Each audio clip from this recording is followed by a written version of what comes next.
Saudara-saudara kekasih Yesus Kristus, Majelis Jemaat GKP Rawamangun menyampaikan salam Paskah untuk kita semuanya. Masih ingat kan?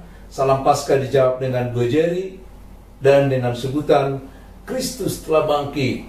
Oke, kami ulang. Salam Paskah, Kristus sudah bangkit. Salam Paskah sekali lagi, Kristus sudah bangkit. Terima kasih. Satu minggu ini saudara-saudara, kami akan mendampingi saudara di rumah, karena kami tahu masih stay at home dengan program kita yang lebih besar, yakni berskala besar. Maka kami akan lebih sering menjumpai saudara-saudara di dalam pergumulan kita masing-masing. Khususnya dalam pekan ini kami akan menyampaikan fakta-fakta Alkitab tentang kebangkitan Yesus Kristus. Karena kebangkitan Yesus Kristus itu harus menjadi pondasi iman kita. Jadi iman kita harus dilandaskan atas kebangkitan Kristus. Maka kebangkitan Kristus adalah bagian yang pertama dan terutama di dalam kehidupan kita. Masih di sekitar hari kebangkitan Tuhan Yesus Kristus, di mana terjadi banyak kekacauan karena informasi yang simpang siur. Dari pemerintah datang mengatakan bahwa mayat Yesus sedang dicuri oleh para muridnya, dan murid-murid Yesus Kristus, khususnya para perempuan, telah mengakui bahwa Yesus sudah bangkit dan mereka sudah bertemu dengan ketiga perempuan itu. Pada saat yang demikian, para murid-muridnya pun tidak lagi bersatu. Dua di antara murid itu sudah mencari jalan sendiri, yakni pergi ke Emmaus. Kesimpangsiuran mengenai kebangkitan Tuhan Yesus Kristus bukan hanya pada waktu hari kebangkitannya aja 2000 tahun yang lalu, tapi sekarang juga kesimpangsiuran tentang kebangkitan Kristus juga terus berlangsung. Apalagi adanya isu, adanya pengertian dari agama lain bahwa Yesus Kristus nggak pernah disalibkan, bahwa Yesus Kristus nggak pernah bangkit dari kubur. Jangankan bangkit dari kubur, disalibkan aja nggak pernah. Jadi bagaimana dia bangkit? Nah, kalau dulu persoalan fakta, tapi sekarang masalah pengertian. Bagaimana pengertian kita tentang kebangkitan Kristus? Jangan-jangan kita menjadi orang Kristen, tapi kebangkitan Kristus nggak mendasar di dalam iman dan percaya kita. Contohnya, sejauh mana iman kita mempercayakan diri kepada kebangkitan Kristus, yakni Kristus yang menjadi manusia, agar melalui kemanusiaannya Dia dapat berkorban untuk kita, sehingga kita dapat dikembalikan kepada Bapa sebagaimana rencana semula. Sehingga kedatangan Yesus Kristus ke tengah-tengah dunia ini adalah untuk mengembalikan manusia ini yang sudah jatuh ke dalam dosa, agar kembali lagi hidup bersama dengan Allah. Oleh karena itu tidak dapat dihindarkan, kematian dan kebangkitan harus dilaluinya. Apakah sejauh itu pemahaman kita? Saudara-saudara, pada saat kebangkitan Tuhan Yesus, hari kebangkitannya itu pagi-pagi itu, ada dua orang muridnya yang menyingkir ke Emmaus. Ya, kedua orang ini adalah orang-orang yang kecewa. Kalau kita lihat dari Lukas 24 ayat 21, mereka menaruh harapan yang besar kepada Kristus, kepada Yesus Kristus, bahwa Yesus Kristus akan membebaskan bangsa Israel dari penjajahan Roma. Ternyata yang dihadapi adalah penyaliban, lalu mereka kecewa. Mereka tidak dapat menerima keadaan itu, sehingga mereka berupaya menyingkir ke Emmaus. Sebenarnya ke Emmaus pun gak ada tujuan mereka. Coba kita lihat, setelah mereka sadar, sampai di sana berjalan 1 hari, malamnya balik juga mereka. Kenapa? Karena memang gak ada tujuannya. Mereka hanya menghindar dari Yerusalem, karena di Yerusalem ada informasi yang sedang hangat. Sebagai murid-murid Kristus yang sedang dituduh mencuri mayat Yesus Kristus, mereka bukan memberikan kesaksian, tapi menghindar. Inilah murid Yesus yang gagal paham dengan situasi itu. Kenapa mereka gagal paham?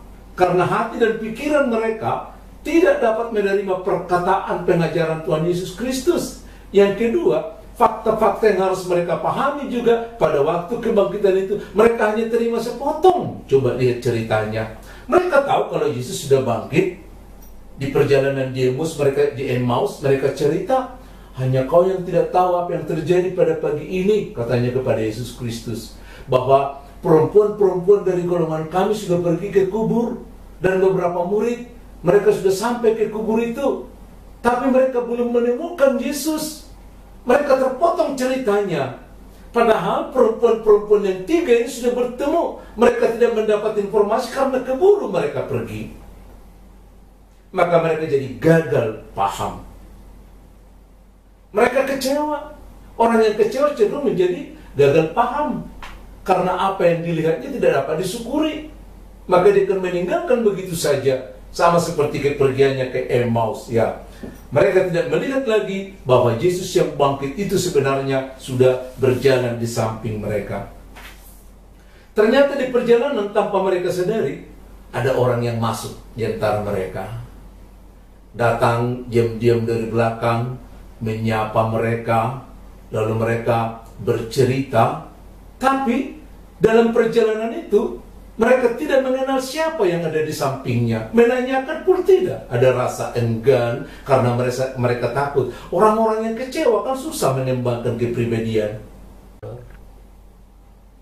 Orang kecewa itu nggak pernah mendapat informasi yang selengkapnya. Kenapa? Karena ketika cerita berlangsung, mereka sudah mengambil kesimpulan sendiri.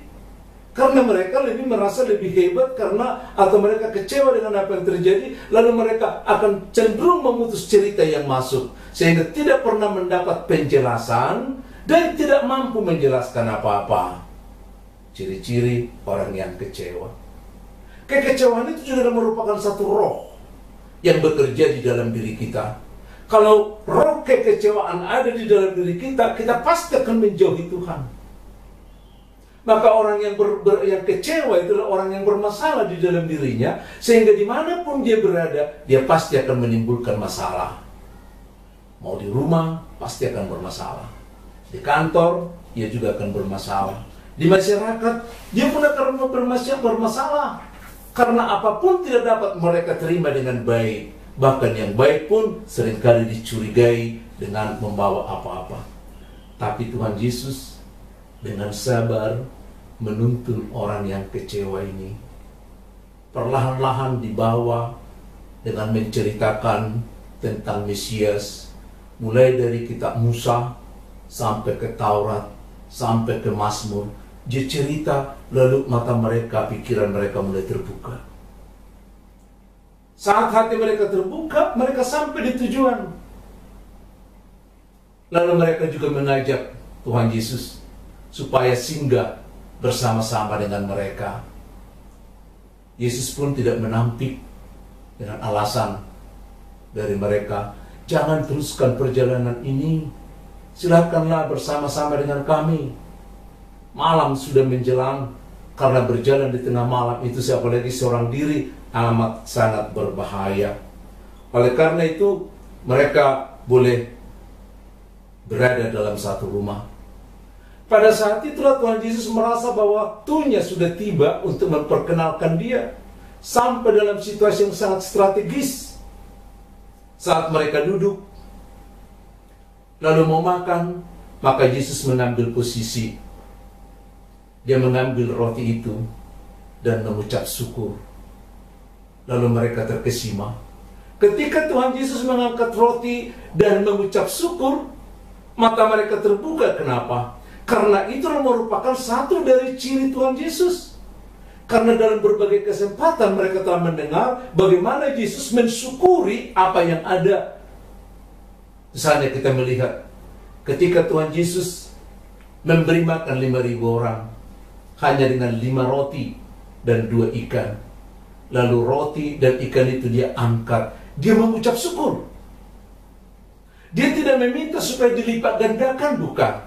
Tapi hatinya bersyukur, maka apa yang disyukurinya itu dibagi-bagi sama orang lain. Dan semua berkecukupan. Apa saja yang disyukuri, pasti akan tercukupkan dalam kehidupan kita. Amin. Bukan hanya di situ. Tuhan Yesus juga mengucap syukur ketika mereka ada di dalam kuburan, di sekitar kuburannya Lazarus. untuk membangunkan Lazarus, dia juga mengucap syukur loh. Aneh ya. Mengucap syukur. Ayo baca kembali. Setelah mengucap syukur baru dia memerintahkan Lazarus keluar. Dia keluar. Beberapa hari kemudian, ketika mereka makan Paskah, kata yang sama 2 kali terdengar. Ketika dia mengangkat roti membagi-bagikan, dia mengucap syukur. Dibagi-bagi bagi para murid-muridnya. Sekali lagi ketika mengangkat piala itu perjamuan, dia mengucap syukur atas apa yang ada. Bagi mereka, mengenal Yesus adalah mengenal ucapan syukur. Maka ketika Yesus mengangkat roti itu, membagi-bagi kepada mereka, maka mereka teringat, ini ucapan guru nih, pasti nih sang guru ini. Karena ciri khasnya itu nampak di hadapan mereka. Saudara-saudara, kalau Yesus memiliki ciri khas, yakni mengucap syukur dalam segala hal, maka kita pun sebagai orang-orang percaya diminta bagaimana kita mengucap syukur supaya kita dikenal dunia. Kalau kedua murid yang perjalanannya menuju ke Emmaus adalah orang yang ragu-ragu, orang yang kecewa, orang yang setengah percaya, tapi kemudian diyakinkan oleh ucapannya Yesus mengucap syukur dalam segala hal, maka kita pun sebagai orang percaya yang ada di tengah-tengah dunia ini, bagaimana kalau kita membuat ucapan syukur? Ciri khas kita mensyukuri apa yang terjadi di tengah-tengah dunia ini. Ya, bahkan mensyukuri kemungkinan kegagalan kita. Kalau anak-anak kita gagal, tidak mencapai nilai sebagaimana kita harapkan, mungkin kita marah-marah. Tapi cobalah mulai dengan mengucap syukur. Kalau mereka mendapat nilai yang belum cukup, walaupun sudah berusaha semampunya, syukuri dulu supaya mengubah pandangan masing-masing, maka kita akan betul-betul mendapatkan prestasi yang lebih baik. Syukuri dulu pekerjaan kita, supaya melalui pekerjaan itu kita terberkati dan diberkati. Bahkan kalau kita mampu mensyukuri pekerjaan kita, maka melalui pekerjaan kita itu bukan hanya diberkati, tapi kita menjadi berkat. Di mana-mana Yesus dikenal oleh para muridnya karena ucapan syukur itu. Mau keluarga yang berbahagia? Oke, salah satu syaratnya, syukuri dulu keberadaan suamimu. Apalagi sekarang suami yang bekerja banyak di rumah. Disyukuri atau tidak? Karena dengan semakin banyaknya waktu suami di rumah, ada banyak hal yang boleh dikerjasamakan, ada banyak hal yang boleh didiskusikan, ada banyak hal yang banyak yang bisa dilakukan. Berkreasi, berinovasi di dalam segala hal. Karena tantangan ini adalah ajang bagaimana kita berkreasi, bagaimana kita berinovasi di dalam Kristus. Tapi sebaliknya, para suami yang selama ini sering menganggap remeh tentang wanita-wanita, tentang ibu rumah tangga. Ketika kita sekarang di rumah, mampu nggak mensyukuri keberadaan istri?